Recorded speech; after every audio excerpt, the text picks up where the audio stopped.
Alrighty guys, welcome back to Star Wars Review.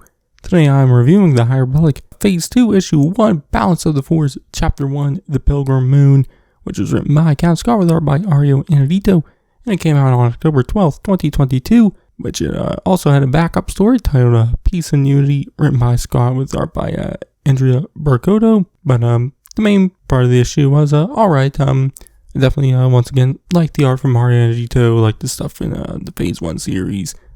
But also enjoyed the colors from colorist Frank William. Really enjoyed the art there. But this issue obviously is the introduction issue. Introduces us to the characters and the story and whatnot. I do wish there was maybe a little more time spent with the characters and setting them up. Comparing this to the Phase 1 series, the first issue of that series kind of just was more about showing the characters of, Keeve and Skier. So I really like that, in that Phase 1, Issue 1, which this issue I just didn't feel that right now. I just really don't know what to think of the characters right now. I definitely am interested in them. Definitely, seemingly the main Jedi character is this middle-aged man named Vildar Mack, which I'm definitely interested in his backstory, which there's kind of teases of it at the beginning of the issue, which I guess he remembering back to when he wasn't a Jedi, before he was taken, when he was a very young child, which I guess he can remember it, which is obviously I guess rare for the Jedi. But at the start of the issue he's having nightmares over and whatnot. Later in the issue it seems like planet he was born on had some Force group that did some crazy stuff and whatnot, which later in the issue we see him interact with someone who looks like a member of that group, which is the Sorcerers of Tund, which they were originally created for Legends. I think they originally appeared in some Lando novels from the 80s, but this is the real first time we've seen them in a canon story. That's neat, but it definitely seems like that was the group Vildar was born into, I guess. They don't straight up say it, but it definitely seems like that's the case. But Vildar is heading to Jedha, as he's now posted on the planet, which once he's there he meets with this Jedi Padawan named Mathia Cathly, or Maddie as she says, but she was sent by her master Liban, which instead of heading to the convocation chambers, which I guess is the place where the Force groups on Jedha kind of meet or something, and I guess it's where the Jedi stay on Jedha. They don't really get into that, but I guess instead of going there, Vildar's supposed to go on a mission right away with Maddie, because I guess this relic called the Shrine of Sarav has been stolen, and so they need to investigate it. But Maddie and Vildar start heading there, to the place that's stolen, but along the way, they're talking, kind of learn that some stuff about Jedha and the Jedi and whatnot on Jedha, which I guess they at one point were the kind of governed Jedha city and whatnot, but they've since lost that power and whatnot. But now I guess there's a bunch of Force groups on Jedha who are part of the convocation, kind of I guess govern over Jedha. I'm not fully sure. They didn't really get into it that deep into this story. Definitely interested to see where it goes. But they get to some town square place or something where this one Force group is talking a bunch of stuff, and there's some others who don't like it. So Vildar and Maddie try to step in and whatnot, but we see this purplish guy. I think his name is Tay Sarek. I don't know if they said his name in this issue, but that is what his name is because of other issues. But he kind of joins in, and Vildar is kind of watching him closely and notices him stealing something or something off the one dude. So Vildar chases after him, but loses him. So he heads back to the town square, where stuff starts to escalate. But that member of the Sorcerers of Tund comes and breaks everything up, and Vildar freaks out at them and pulls out his lightsaber.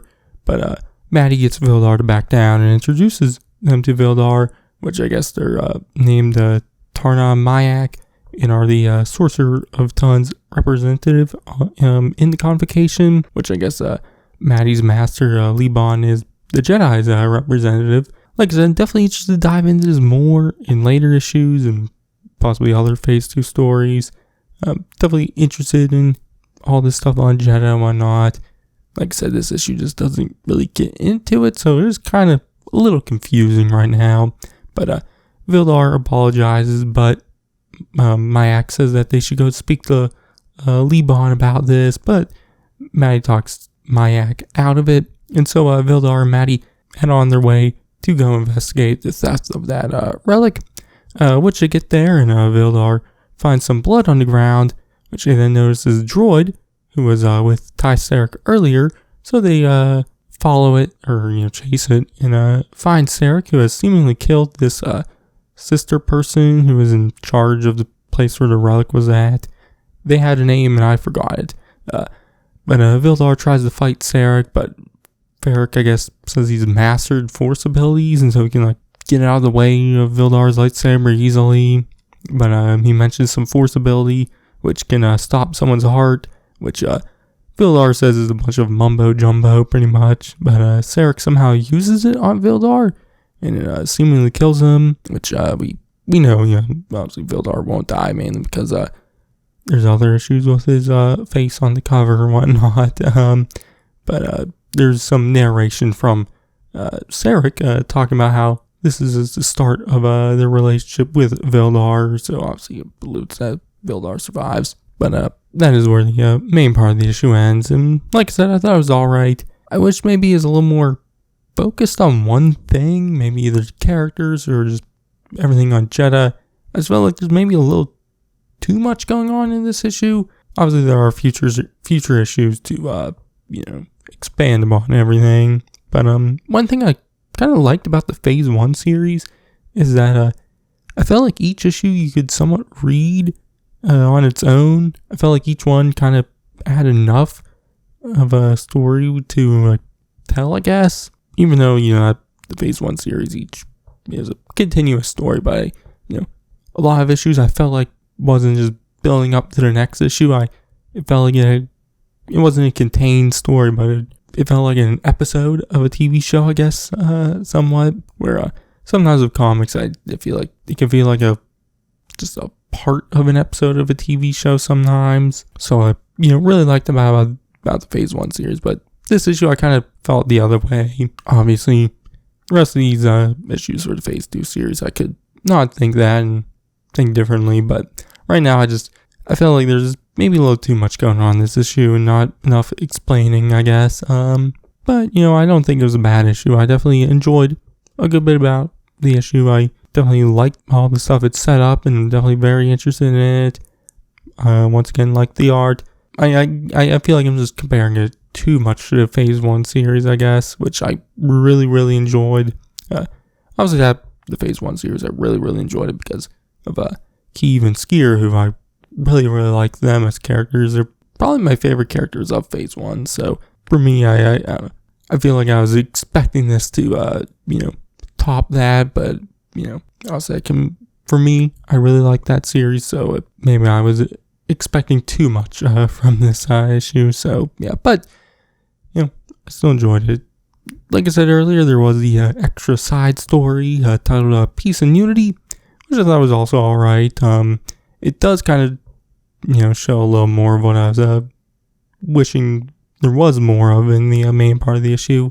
It's also set on Jeddah with this Jedi named Olivia Zeveron, which we see Master Liban for the first time, which she's like this cat-looking person, but she tells Olivia that she needs to, or that she can't make it to the convocation, so Olivia has to go in her place, which we see Olivia, she's out in the desert at this point by the Jedi statue we see in Rogue One, which at this time it's still standing, but we then see her head to the convocation, and the members are about to fight this seemingly dark side group who wants to join the convocation, but Olivia has to step in and stop them, which this group then decides not to join.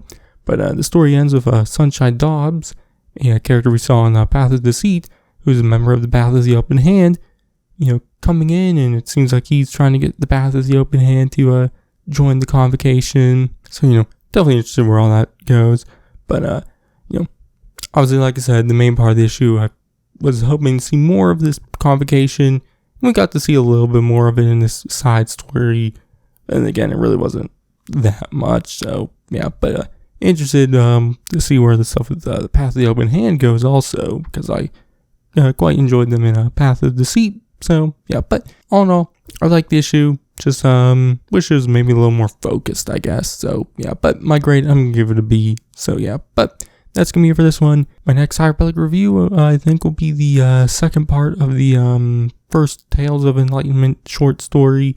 So you can check that out then. But in the meantime, I got my review of Path of Deceit, all my Phase 1 reviews, and everything else I do. But as far as I'll catch you guys in the next one.